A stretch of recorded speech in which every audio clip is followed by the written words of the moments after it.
ak tegle ñaari jigéen ñun amuñu problème parité problème bi ñu am mooy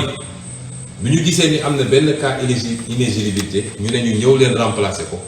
ñu dem remplacer ko ñu ne juum nañu ndax ki ñu ko remplacer mi ngi woon déjà ci liste titulaire yi suñ ko génnee donc foofu liste bi matul kon Macky Sall àtte na boppam àtte na Benno Bokk Yaakaar moom moo leen liste bu paritaire liste boobu mënuñu ko recevoir conseil constitutionnel def njombe bu toll nii ak lâcheté mooy nu ma ko mën a tuddee ci olof ba nga xam ne dañoo dem laqatu ci arrêté ministre de l'Intérieur. Depuis quand la justice se cache derrière un arrêté du ministre de l'Intérieur pour décider? kon lii mbokk yi firndeel na ni li Sénégal yépp xam mooy Yewwi Askan Wi dañ koo tooñ bu ne fang waroon annuler liste Benno Bokk Yaakaar jàllale ko loolu léegi feeñ ne ba ñépp xam nañ ko te Macky Sall mu ci boppam nangu na ko moo tax li ci des mooy bañ ak xeex ak ñoom loolu nag lañu door mercredi bi war koo gën a dëgëral nag dinaa ci ñëw ci sama deuxième partie intervention waaye dama ne cuuraayu dëmm jolleeti na ñépp ngi génn di wax yi nag dama ciy seet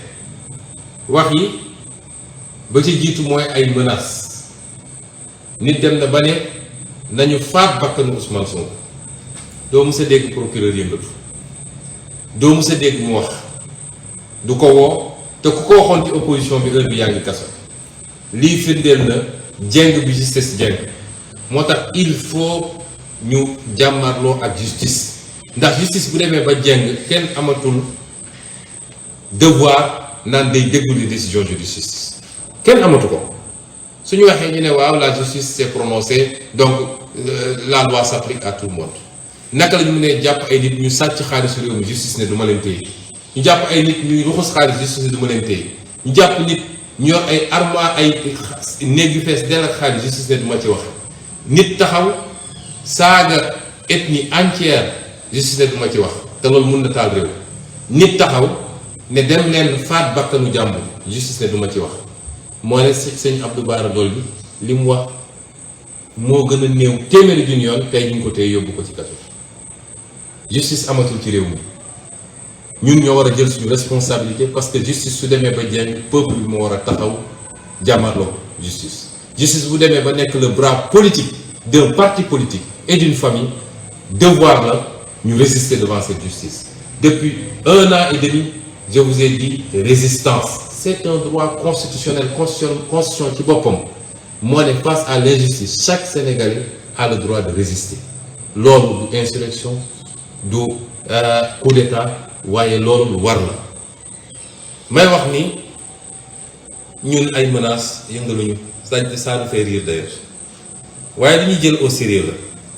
la ndax ñi ñu ko settal ay assassins lañu jaaxle nañu jaaxle boo xam ne tey suñu mënoon faat bakkanu Ousmane Sonko def nañ ko li koy firndeel ma nettali leen lu ndaw barki dem bi ñuy dem ci manifestation bi dama génn dugg ci oto Waly Diouf Bodian ñu dem ba ci yoon bi ma ne ko ubbil toit ouvrant bi parce que nit ñi bëri nañu ñëpp a ngi acclamé ma génn nuyu nit ñi ñu essayé ubbi toit bi ba ñu ubbeeku parce que mécanisme bi dafa bloqué may leen andil ma beneen oto bi ma dugg ci boobu noonu laa génnee ci oto moom dugg ci beneen oto bi ñu ubbi toit bi ba mun a wax ak ñoom ñu dem ba place de l'Obélisque place de la Nation gaare oto bi ma duggoon sécurité bi di ko gaare moom mu jël oto bi ma duggoon moom bi ma njëkk a dugg dem gaare ko fu gën a sori parce que amuloon place daal di ñëw ci manifestation est-ce que xam ngeen lu ñu def parce que jàppoon nañ ni oto boobu ci lay duggaat dañoo dem ñeenti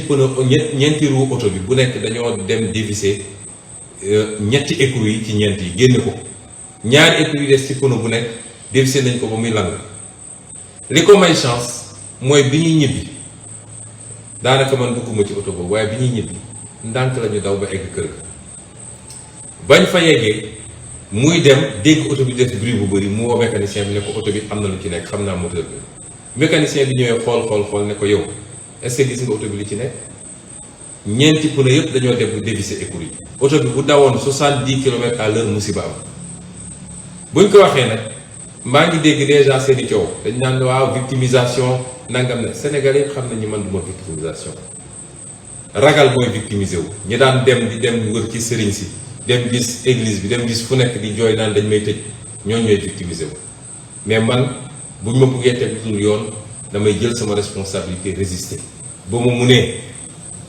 duma ma boo ma munul it di nga ma bàyyi ak sama jàmm. kon ñun du ñu inventé dara gis ngeen photo yi wan nañ ko fu ne ci internet bi ay assassin la ñu amal affaire suñu demee ba jaaxle ba xam ni lii moo ci des ñoom ak ñi leen gemb leen moo leen dese mooy nañuy def lu ñuy def ba faat bakkanu ki ñu jaaxal. ma leen di wax nag ni bis bu seen bëbët yeggee ci ngeen ni soog a am problème nag ndax problème amagu leen ko bis bu seen bëbët yeggee ci ngeen ni soog a am problème ndax nun li ñuy def ragaluñ ci dara te duñ ci dettu gannaaw bis bu ne ñu gën a teg ay pas waaye ci cuuraayu dëmm gi ba tey gis ngeen saaga yi xaste yi loolu moom tàmm nañ ko ma bëgg a wax nag ni Macky Sall ndax ku fi saaga Ousmane Sonko rek Macky Sall la yónni boo saagee ba doyal